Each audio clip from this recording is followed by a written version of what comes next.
Personally, si 15s ang pinaka-komportable. 15s din ang pinaka-magandang range. And guys, so naka-camp mode tayo ha. Susi, kinuha ko na. Guys, dumating na yung aero disc para dun sa Sea Lion 6.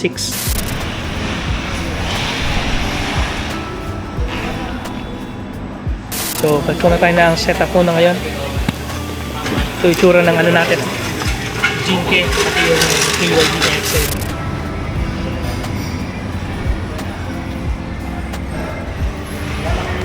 Guys, meron lang akong share sa inyo na natutunan ko lang din sa mga fellow VF3 users natin. So, merong camp mode feature si VF3. So, yung camp mode, pagka inactivate mo siya, pwede mong alisin yung susi, lumabas ka sa auto, ilock mo siya, pero yung mga ilaw, aircon, umaandar pa rin siya sa loob. So, para pagdating mo, kunyari nag-grocery ka or may pinuntahan ka, nag-mall ka, para pagbalik mo sa loob, malamig pa rin. So, papakita ko sa inyo kung paano guys ha. First time natin gagawin to. So, baba mo to, drop down yung menu. Tapos makikita mo din parang tent. So, itong tent, ito yung camp mode. So, click mo siya. Ayan. Nakalagay, camp mode. So, tayo, seatbelt tayo. Ngayon, naka-camp mode na siya. Technically, pwede na tayo lumabas sa auto. Paandarin yung aircon, umaandar siya habang ikaw nag-grocery ka or kung ano man. Balik ka sa auto mo, 1 hour, 2 hours, umaandar pa rin yung aircon sa loob. Para pagbalik mo, hindi siya ganun kainit. So, naka-camp mode tayo ngayon guys. Yung susi, kinuha ko. Yung camera, dala ko na. So, iwan muna natin sa condo, tapos balikan natin. Ayun guys, yung susi, dala ko. Lock natin. Ayan. So, nag-lock siya. A few moments later. Guys, so nakabalik na tayo. Unlock natin. Okay. Ayun. Lagay mo na yung suksi. Ayan guys, so effective siya. So tama, very useful to sa mga sa mga nag-grocery or kunyari may pinuntahan lang sa mall sandali. Pagbalik mo, malamig yung auto. So effective siya. Tagalan ni VF3 sa atin. Ngayon ko lang nalaman yung feature na to. Maraming salamat kay Brother Felix. Siya nagkwento na pwede pala sa VF3 yung ganun. So effective siya guys, yung camp mode. Di ba ngayon nakabalik na tayo, malamig yung auto. Ngayon, turn off mo na yung camp mode kasi aandar ka na. Ayun guys, naka-camp mode siya. So alisin mo lang. Ayan. Camp mode turned off. So normal driving na tayo ulit. The next day. So, medyo bumalik na yung boses natin. So, guys, papunta tayo ngayon sa Concept 1. So, meron lang tayong titingnan doon. Ayan, guys. So, dito na tayo sa Concept 1. So, dito natin binili yung Bel Air na mugs. So, ganda na tong Jimny, oh. Naka-retro din siya. Nandito tayo ngayon sa Concept 1. So, gagawa lang tayo ng test ng 15s versus 16s and versus 17s na tires and mugs para sa VinFast VF3 natin. Sisimulan natin muna sa 17s. So itong 16s natin, iiwan natin muna dito.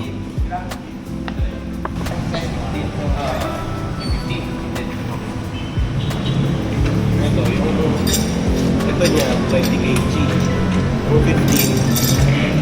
16, 16 kg.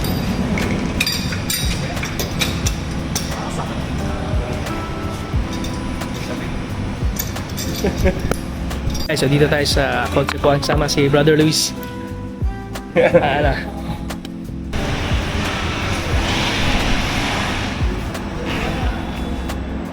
Parang bumagay eh. No?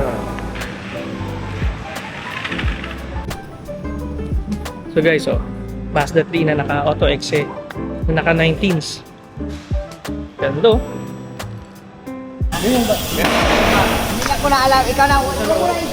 Guys, so pagko na tayo ng setup muna ngayon. Ito itsura ng natin. Jinke, pati yung KYD na Excel. So yung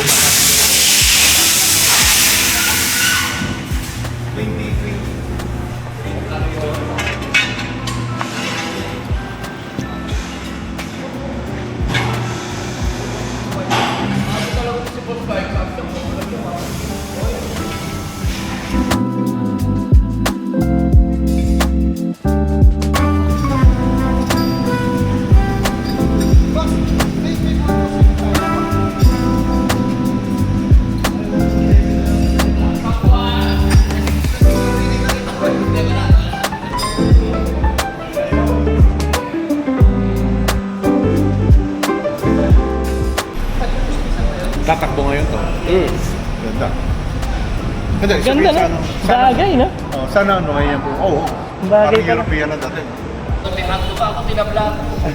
Maalas ka lang. Tapos ito pag kinamot mo, pula na rin. Ikaw pa.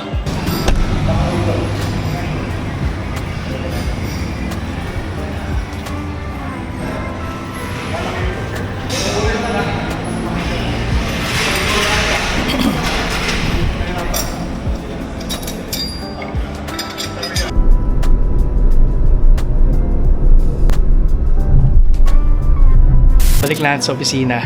So guys, dumating na yung aero disc para dun sa Sea Lion 6. Ito siya.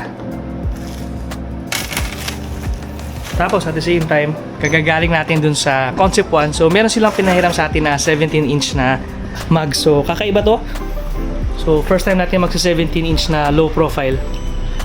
Yung Concept 1 Bel Air natin, yung may plato sa gitna, nasa kanila ngayon. So testing natin tong 17-inch for a few days. Tapos after nun, balik naman tayo sa 15s naman. Testing din natin yung ride and comfort niya.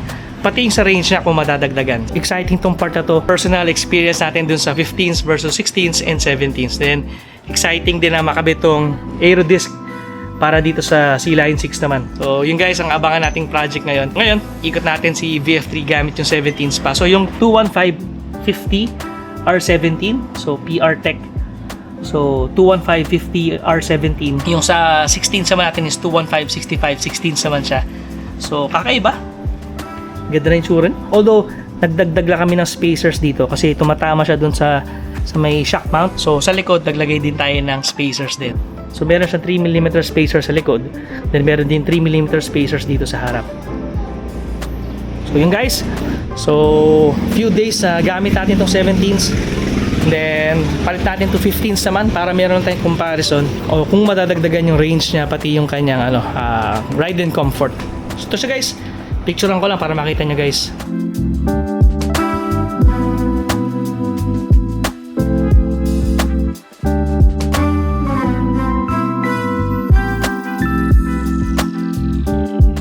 A few moments later. Pababalik lang natin sa bahay. So, gagawa natin ng short review para dun sa 15s, 16s, and 17s na tires and mags na setup para sa VF3. So, ngayon naka 17s tayo. So, medyo tayo, ilang kilometrahe na rin naman tayo.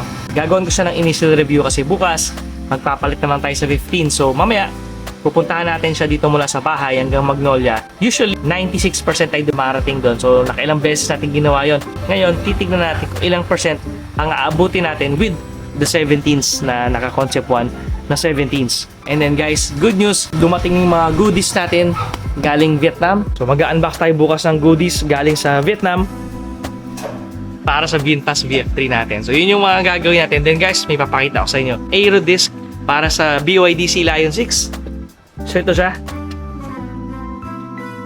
So, ito tsura niya. Aero disc para sa BYD Sea Lion 6. So, kakaiba. So, from stock mag siya. Ito naging itsura niya. Ito yung likod. Ito yung harap. Guys, papakita ko sa inyo. So, ito itsura niya na naka-aero disc. Oh, kakaiba oh. So ito, pinatong lang. Wala naman siyang effect sa range niya or sa kanyang weight. Kasi pinatong lang siya. So ito naman yung talagang may test tayo ngayon. So 17s for 2 days. And then 15s for 2 days din. And then syempre, kabisado na natin yung sa 16s.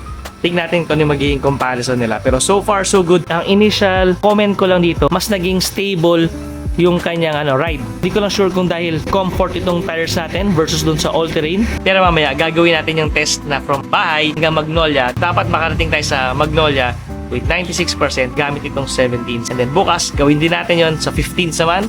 So hopefully, same lang din yung magiging figure sila. Pero personally, itong si 17s, ang ganda niyang tignan nang nakakabit na sa VF3. So bumagay siya. I think si Concept 1 Bel Air. Maganda rin siya. Retro, unique. Pero itong si 17s ng Concept 1, maganda rin. So, pag-iisipan natin, depende kung anong natin. So, hintayin natin yung 15s na i-test fit natin. Concept 1 na naka 17s, mas less ang road noise niya. Obviously, dahil naka all-terrain nga si kumbaga, si all-terrain ng Sumax, okay naman, hindi naman siya ganun kaingay. Pero nung nag-switch tayo dito sa 17s na road tires, mas tahimik siya. Tapos yung ride niya, okay na okay din. So, yun ang initial reaction or yun ang initial impressions dito sa 17. So babalikan ko kayo guys pagpalit natin dun sa 15s.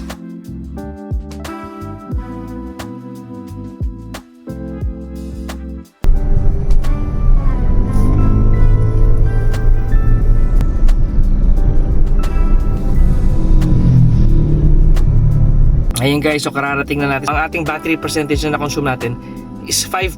So guys, simula doon sa may Quezon Avenue hanggang dito sa may Robinsons Magnolia, laging 96% tayo. Simula nung nakuha natin yung 16-inch natin na Bel Air na Concept 1, 96% tayo laging dumarating dito. First time na nag-95% nitong naka-17s tayo. So hindi naman to scientific test. So medyo lumakas na siya ng 1%. So sa tingin ko, negligible naman siya. Pero siguro kung in a long run or kung mas mahaba yung biyahe mo, mas makikita mo yung difference niya. Pero sa ride and comfort, think ko mas comfortable tong C17 na naka road tires. Ngayon, itong C16-inch na naka all-terrain, feel ko mas mabigat siya, initial impressions lang. Mas malakas na siya mag-consume ng konting-konti lang naman.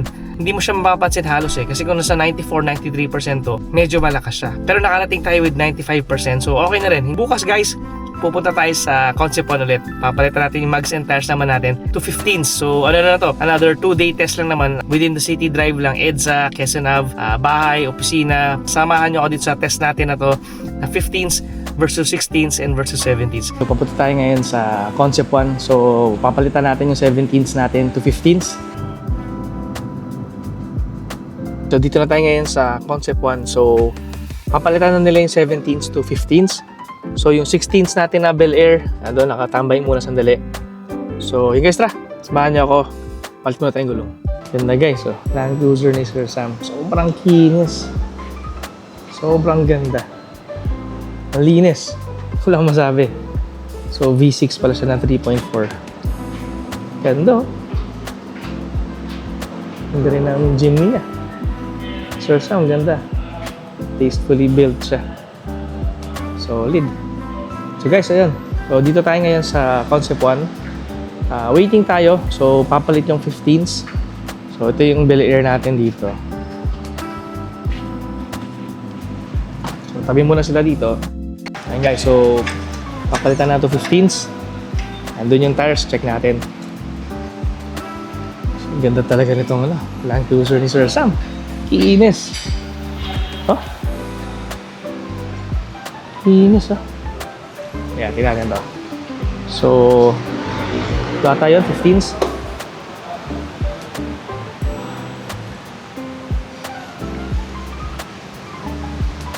Ganda Momo. So, ito guys yung ano natin. Ano po ito kakabit? 15s. So, 20. So, 205, 65, 15. So, bye-bye 17s muna. Na-enjoy natin sa ganda ng ride. Ganda ng itsura. So, back to 15s muna tayo. So guys, ito yung 15s na ikakabit natin. Light alloy siya.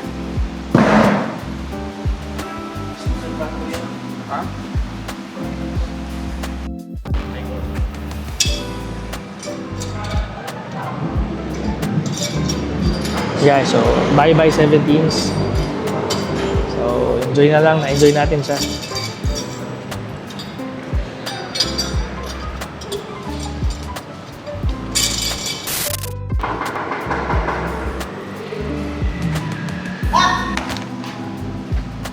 Guys, so 15s na tayo. Testing muna. Walang comfort, pati ride. Pati range kung nagbago. So matatapos na natin sa Concept 1. So nakabit na yung 15s natin. And initial impressions ang gagawin natin dito. So mamaya, iikot tayo sa EDSA, sa Quezon Avenue. Pati na rin sa mga errands natin, igagawa natin ng quick test lang naman kung kamusta yung ride niya, yung range niya, kung nagbago, and yung kanyang comfort kung sakaling okay pa. So yun guys, tara, samahan nyo. Exciting to! Yung 15s, hindi ko na-expect na maganda rin pala itsura niya. So yung silver sa red, bagay rin naman pala. Kababalik lang natin sa bahay. And galing tayo sa Concept 1 ngayon. So kinabitan tayo ng 15s ngayon. So ito yung specs niya. So 15s na, so 205, 65, 15 yung kinabit nila. Dapat 70 or 75. Pero 65 yung kinabit nila. And initial impressions ko lang guys dito is mas ano siya, sa arangkada. Arangkada kagad. Kumbaga wala siyang, hindi siya hirap kumbaga. So parang sa tingin ko si VF3, kasi nga marami nagsasabi yung 16s nga for the VF3, medyo malaki siya. So 15s yung kanilang go-to na size. Yung iba nag-15s. So mas okay siya sa tingin ko. So ang next test natin dito is kanyang range test pati yung comfort. So galing lang tayo sa Concept 1 hanggang bahay, hindi ko pa masyadong na-testing yung kanyang comfort. Hindi pa natin nadadaan sa EDSA. Ayun guys, so pabalik na tayo sa Magnolia ngayon. So, check natin yung ating consumption gamit yung 15s na. So, smaller diameter yung 15s natin. So, dapat makarating tayo sa Magnolia with 96%. So, check natin kung nasa around ganyung percent tayo. Kung makarating tayo with 97, mas maganda. Kasi mas makikita natin na mas mas matipid. Ito na yung second mags na galing sa Concept 1.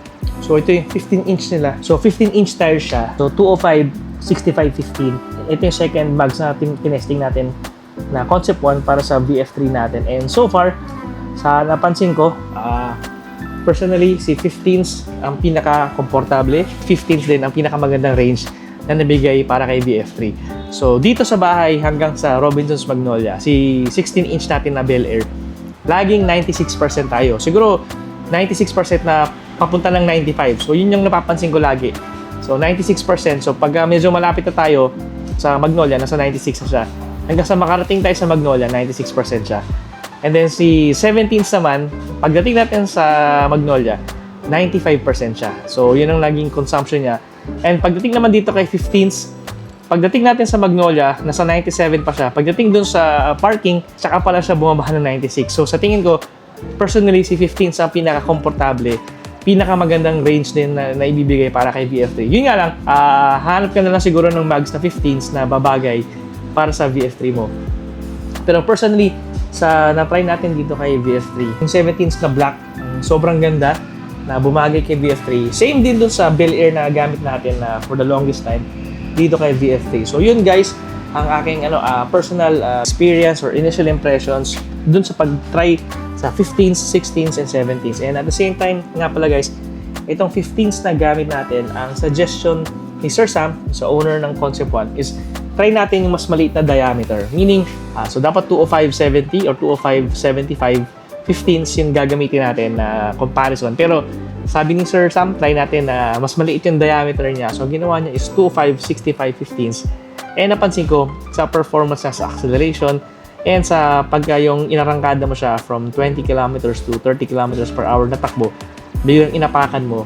Si 15s, ang pinaka-responsive sa tatlong tires, tingin ko, siya ang pinaka-responsive, siya rin ang pinaka-komportable. Yun nga lang, yung itsura niya ng 15s, hahanapan mo lang ng magandang mags and tires na bagay para hindi siya magmukha maliit. Medyo mukhang maliit yung mags, yung tires o yung pinaka-gulong, ang laki niyang tignan. So yun lang, hahanap ka ng perfect balance niya. So sa tingin ko, si 15s pinaka-okay, si 16s sakto, 17s pwede pa rin naman. Actually, 17s pwede pa rin naman siya. Hindi naman siya ganun kahirap. Kasi negligible naman yung difference ng kanyang consumption. So yun guys, yun yung naging experience natin within those 5 days na gamit natin yung iba-ibang set of tires and mags from 15s, 16s, and 17s. And guys, sa mga susunod na videos ulit, hit like, share, and subscribe. Salamat!